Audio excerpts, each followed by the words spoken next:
49페이지 요한복음 5장 1절부터 9절까지 말씀을 한 절씩 교독합니다. 그 후에 유대인의 명절이 되어 예수께서 예루살렘에 올라가시니라.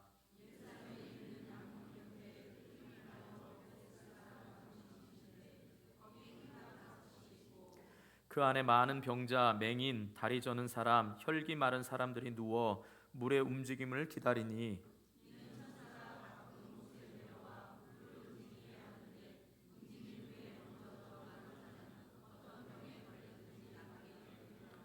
거기 38패 된 병자가 있더라.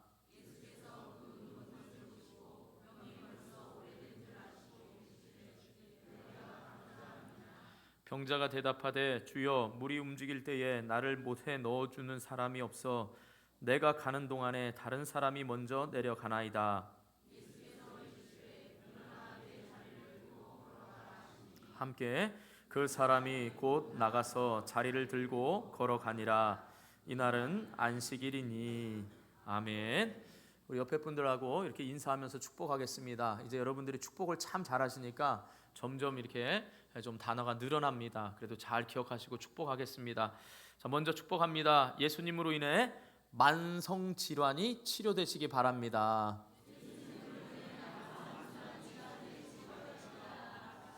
예, 뭔 소리냐라고 하면 말씀을 들으시면 알고요. 우리 교회는 항상 말씀을 듣기 전에 인사하고 축복합니다.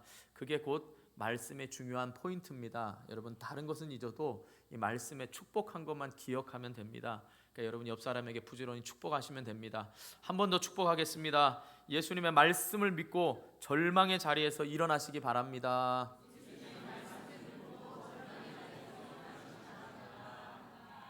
네, 또박또박 하셔야 됩니다. 그냥 대충 이렇게 하지 마시고요. 또박또박 하셔야 됩니다. 다시 한번 축복하겠습니다. 예수님으로 인해 만성 질환이 치료되시기 바랍니다. 예, 뭐 만성 질환 두통이든 허리든 요통이든 외적인 치료뿐만 아니라 마음의 질병 또한 치료되길 바랍니다. 한 번 더 축복하겠습니다. 예수님의 말씀을 믿고 절망의 자리에서 일어나시기 바랍니다.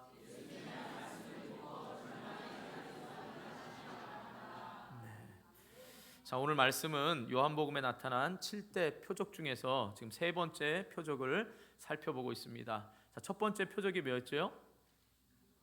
가나의 혼인잔치에서 예수님께서 물을 포도주로 바꾸신 사건입니다. 예, 못 들으신 분을 위해서 좀 정리를 해드리자면 요한이 요한복음을 기록한 목적을 요한복음 20장 30절과 31절에 말씀합니다.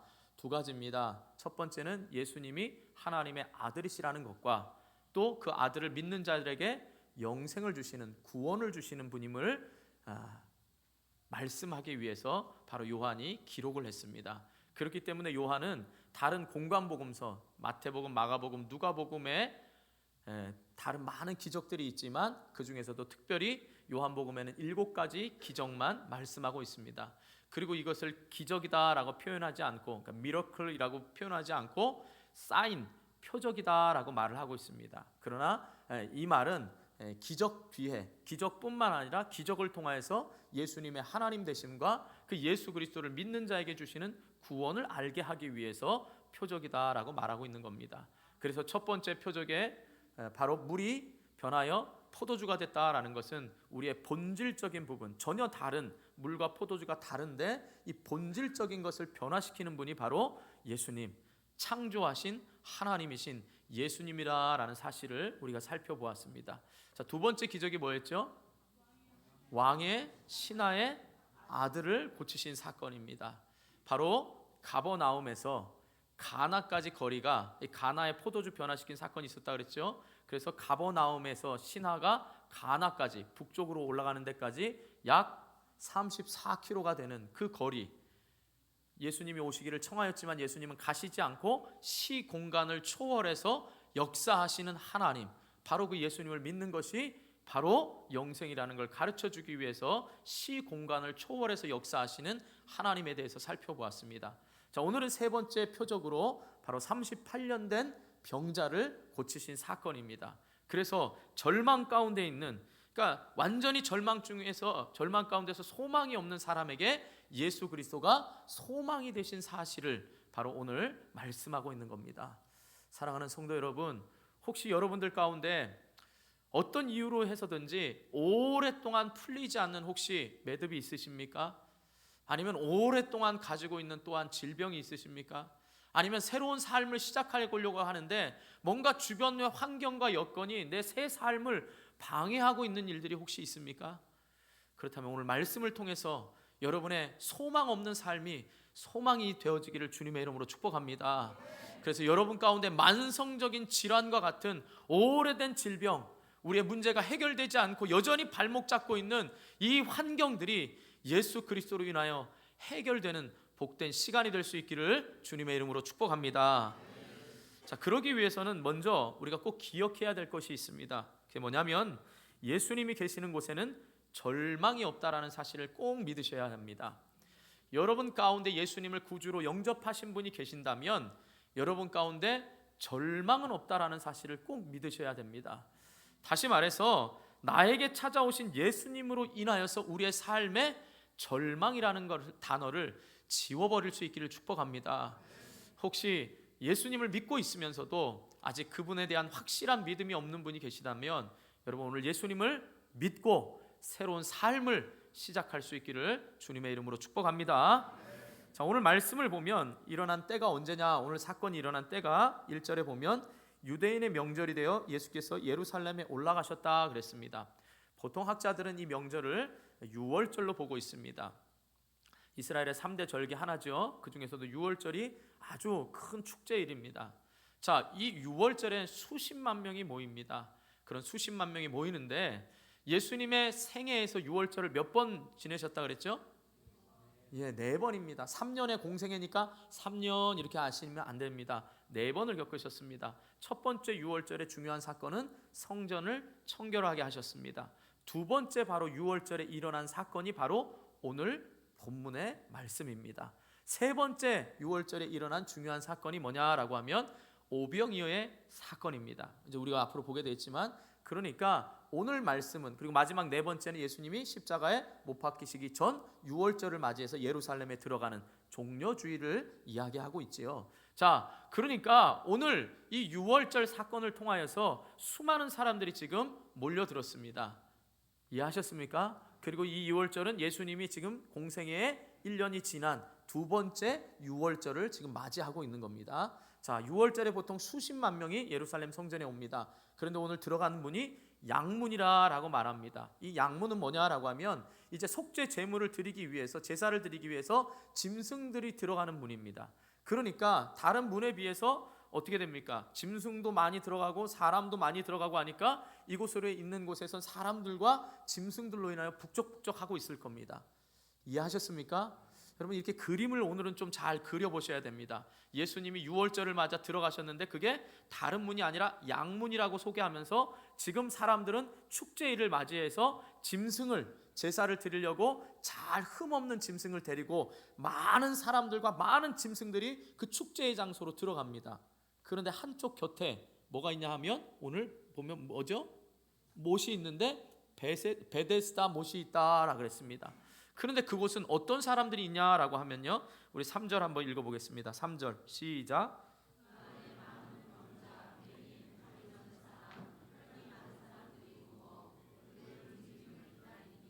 네, 양의 문에는 지금 많은 짐승과 많은 사람이 있어요. 근데 한켠에 보면 베데스라는 못이 있는데 이 못에 행각이 5개 있다 그랬습니다. 행각은 뭐냐라고 하면 기둥과 지붕만 있는 소위 우리가 생각하기에 팔각정 기억하시면 됩니다. 이게 햇빛을 차단하기 위해서 팔각정 아시죠? 네. 아시면 아신다고 얘기해 주십시오. 오늘은 스승의 날입니다. 학생 여러분 대답을 참 잘하셔야 됩니다. 아셨습니까? 네. 감사합니다. 네. 자, 팔각정이 5개 있어요. 그만큼 팔각정이 5개 있다는 건 규모가 크다는 겁니다. 그래서 많은 사람, 많은 병자 이렇게 표현하는 겁니다. 유월절에 수많은 사람들은 지금 양의 문으로 들어가면서 축제를 즐기기 위해 있고 한켠에서는 많은 병자들이 있었습니다. 그런데 그 병자들이 3절 끝에 보면 누웠다 그랬습니다. 사람들이 누워 혈기 많은 병자들이 누워 있어요. 이것은 병세가 심각해서 걷는 게 아니라 누워 있을 만큼 지금 아프다라는 상황입니다. 그리고 여기가 미완료 시제로 쓰였습니다. 그러니까 뭐죠? 과거부터 지금까지 이 병이 나았다는 겁니까? 안 나았다는 겁니까? 계속 이 병을 안고 살기 때문에 지금 누워 있을 수밖에 없는 그런 상황에 처해 있다라는 것입니다. 그런데 흥미로운 건 뭐냐? 3절 끝에 보면 여러분 이렇게 가로로 되어 있는 거 보이십니까? 물의 움직임을 기다리니 할 때 물 거기에 이렇게 뭐 이런 또 이런 가로냐 이런 가로냐 이렇게 따지지 마시고 이게 가로 표시가 돼 있죠. 이게 학자들의 연구에 의하면 이게 후대에 쓰였다라고 후대에 삽입된 말씀이다 이렇게 봅니다. 왜냐하면 7절에 보면 이제 우리가 뒤에서 살펴보겠지만 38년 된 병자가 왜 지금 기다리고 있고 왜 여기에 사람들이 많이 모였는지 이유를 설명합니다. 그리고 그 이유를 보충하기 위해서 이 가로에 이유가 들어간 겁니다. 이해하셨습니까? 그러니까 많이 몰려 있어요. 괜히 앉아 있는 게 아니라는 겁니다. 특별한 사건이 일어나는데 그 사건을 위해서 지금 그 가로로 넣어서 설명하고 있다라는 겁니다. 자, 그 사건이 뭐죠? 왜 그들이 그렇게 지금 있다라는 거죠? 어떤 일 때문에 그럽니까? 뭐 여러 가지 막 있는데 뭐 어쩌라는 겁니까? 천사가 어떻게 해요? 결국은 치료되기 위해서 있는 겁니다. 뭐 천사 구경하려고 있는 게 아닙니다. 이런 말씀 읽어보셨잖아요. 그렇죠? 지금 이들이 간절히 원하는 건 뭡니까? 전설이 내려오는데 어쩌? 가끔 천사가 내려와서 물을 움직일 때에 그 물이 움직이는 시점에 누구든지 제일 먼저 들어가면 어떤 병이든지 낫는다라는 겁니다. 예, 아멘이십니까? 네, 여러분들도 그런 전설을 믿으시는군요. 예, 믿음으로 대답한 줄 압니다. 예, 그곳이 있다면 여러분 찾아가고 싶겠죠. 예, 아멘이십니까? 지질학자들이 지금 찾아오신 예수님을 만나기를 축복합니다. 지금 이 자리에서 임재하고 계시는 예수님을 기대하시기를 축복합니다. 지질학자들에 의하면요, 이곳이 실제로 조사해 보니까 아주 좋은 온천이 흐르고 있습니다. 그래서 온천에 뜨거운 물이 흐르다가 갑자기 그게 이 밖으로 표출돼서 올 때 그 못에 이제 이게 뽀글뽀글 이게 올라오는 거 아시겠죠? 무슨 말인지. 그게 바로 움직임이다 이렇게 보기도 합니다. 그런데 중요한 것은 이 사람들의 지금 믿음의 신앙이 이게 지금이 아니라 이 4절에 보면 흥미로운 단어가 뭐냐라고 하면 거기 한번 보세요. 4절 한번 읽어보겠습니다. 4절 시작.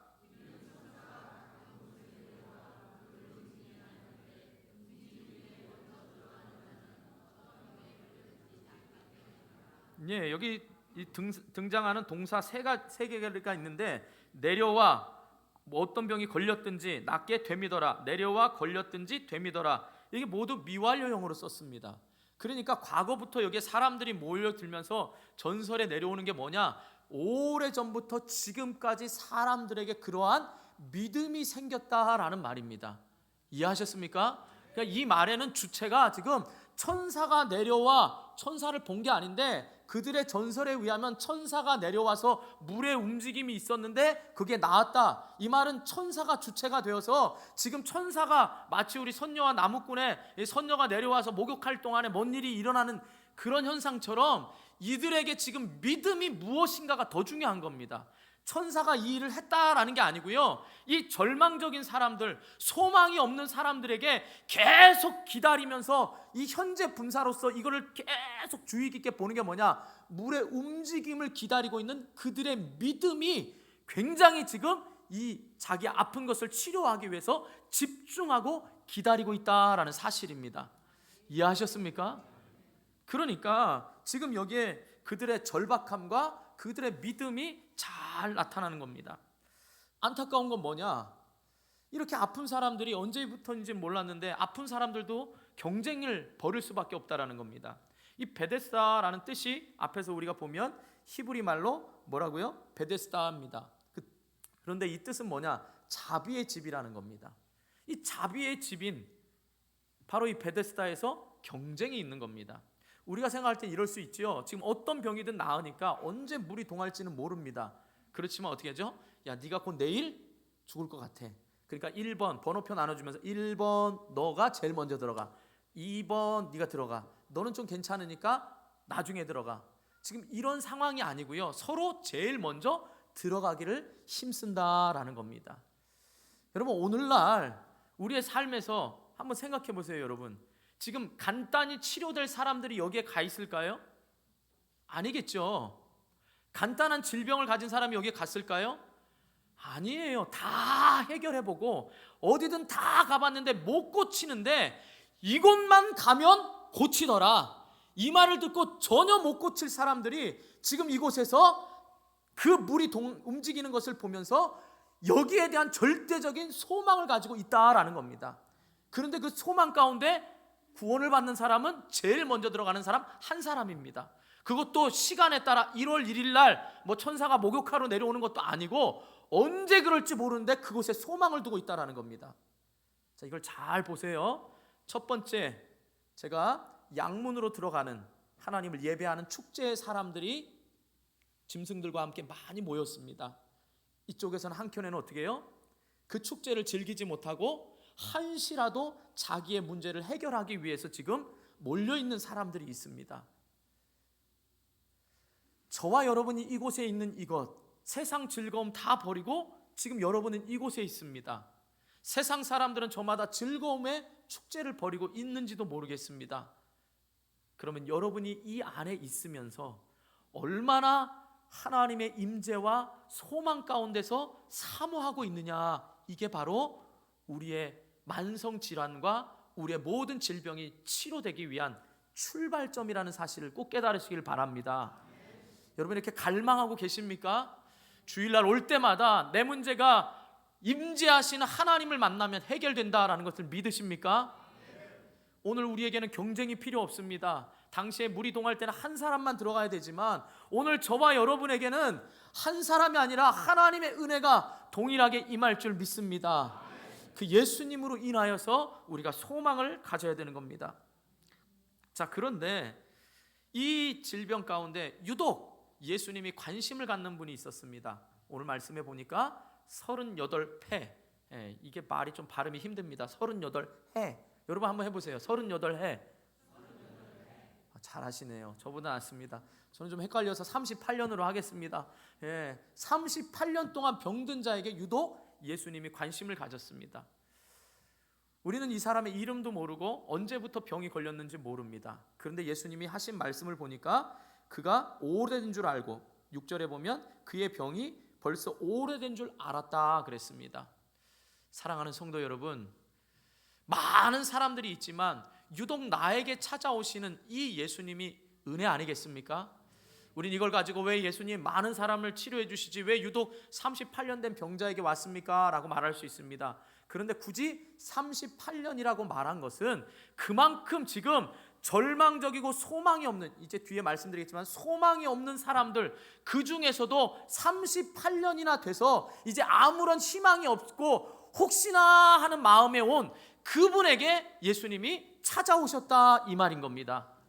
우리 가끔 이런 분 있죠. 예수님을 믿게 되는데 우연히 이런 분 있죠. 내가 다른 거 다 해봤는데 다른 어떤 종교에서도 해결할 수 없더라. 그래서 혹시나 하는 마음에 교회를 찾아온 분들 있을 겁니다. 누구신지 또 궁금해하지 마시고요. 여러분 각자 또 아실 겁니다.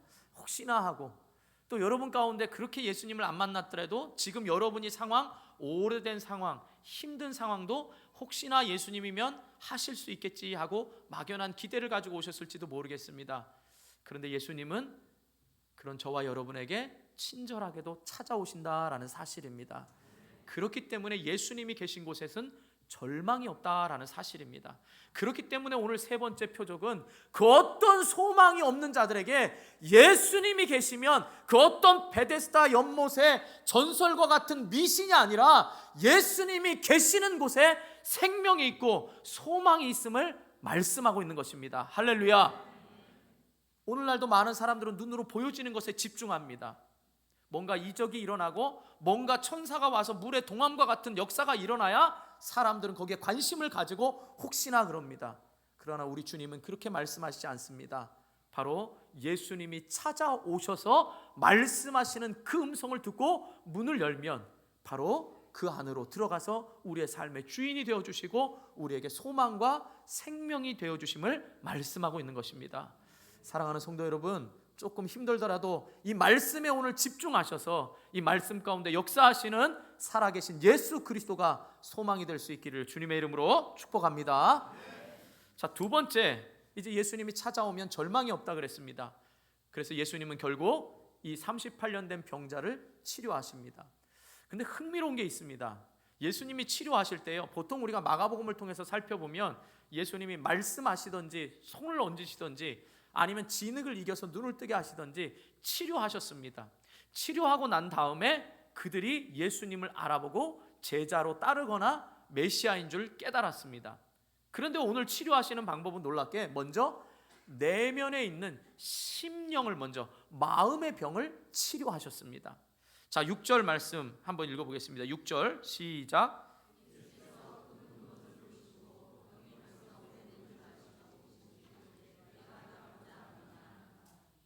여러분, 병든 자에게 내가 낫고자 하느냐? 그거 당연한 거 아닙니까? 근데 예수님이 왜 이렇게 물으셨느냐? 이게 중요합니다. 바로 이 병자에게 있는 마음의 병, 심령의 병을 치료하시기를 원하셨다라는 것입니다. 자, 7절에 이 사람의 대답을 한번 들어보시면 알 수 있습니다. 대답 들어보겠습니다. 시작.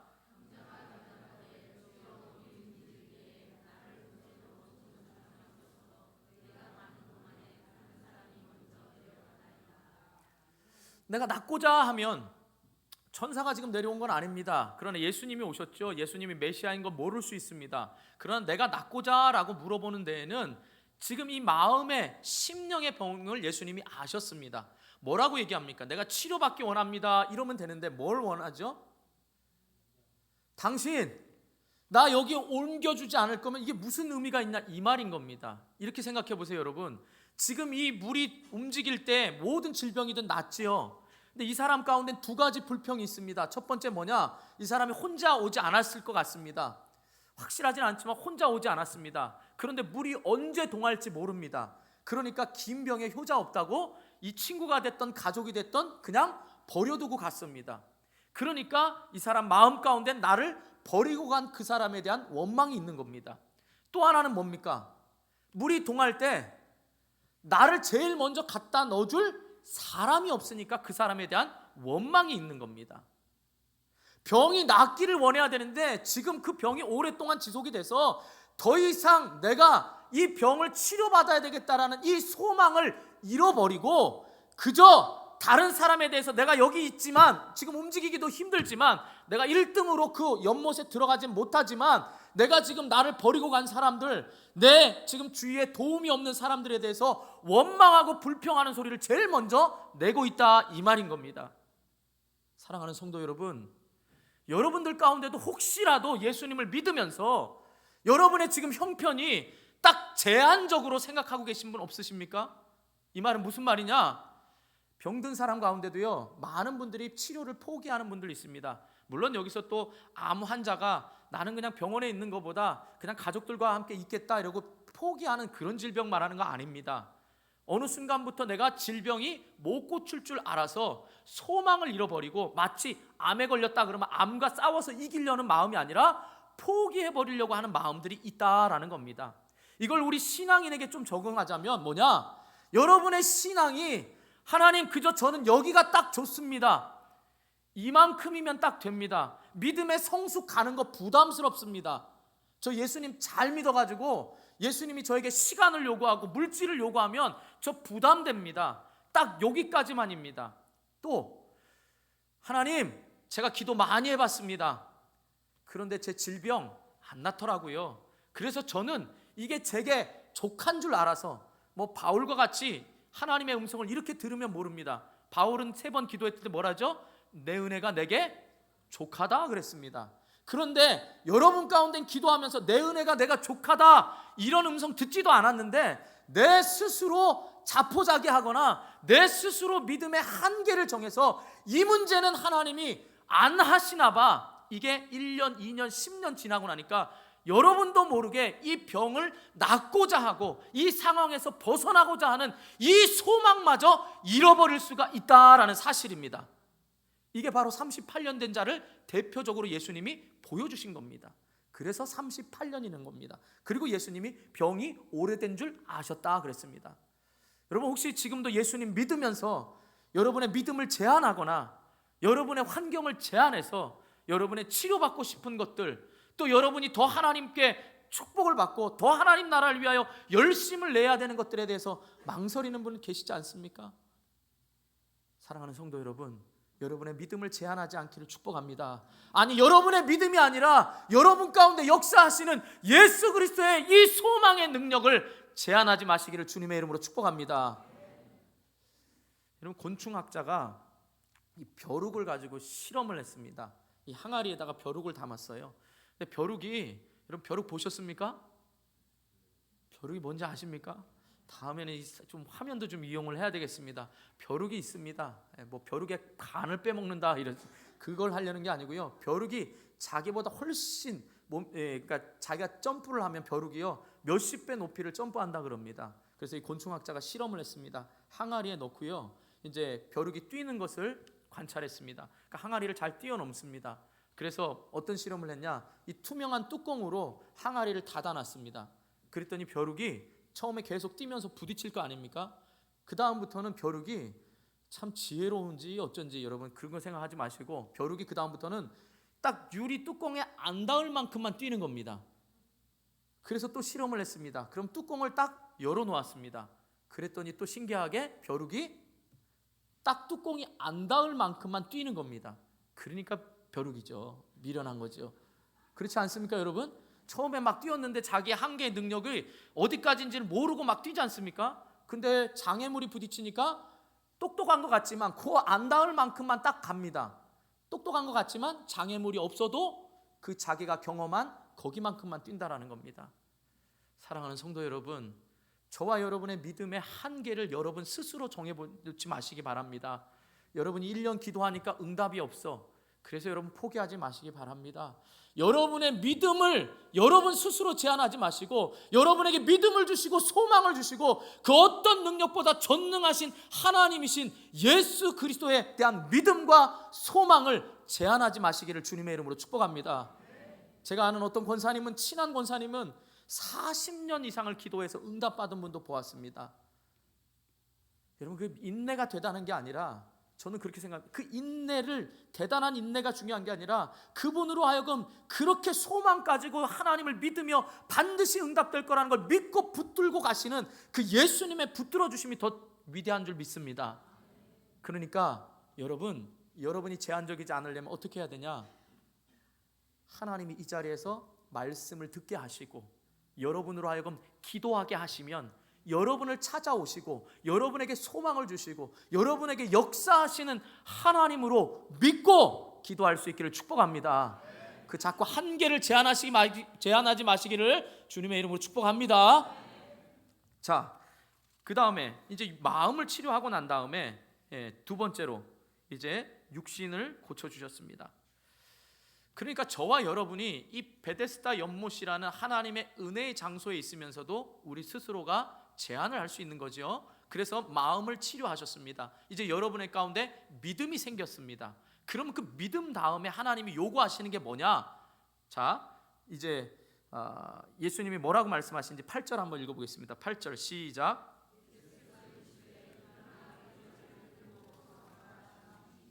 네, 여기서 세 가지 명령을 하십니다. 이제 마음의 심령을 예수님이 알게 하셨어요. 깨닫게 하셨어요. 그러고 난 다음에 그 믿음에, 제한적이지 않는 믿음에 명령을 하십니다. 세 가지로 명령하십니다. 이게 세 가지 현재 명령형으로 쓰였는데, 첫째는 일어나라는 겁니다. 너의 오랜 투병의 생활 제한적이지 말고 이제는 일어나라는 겁니다.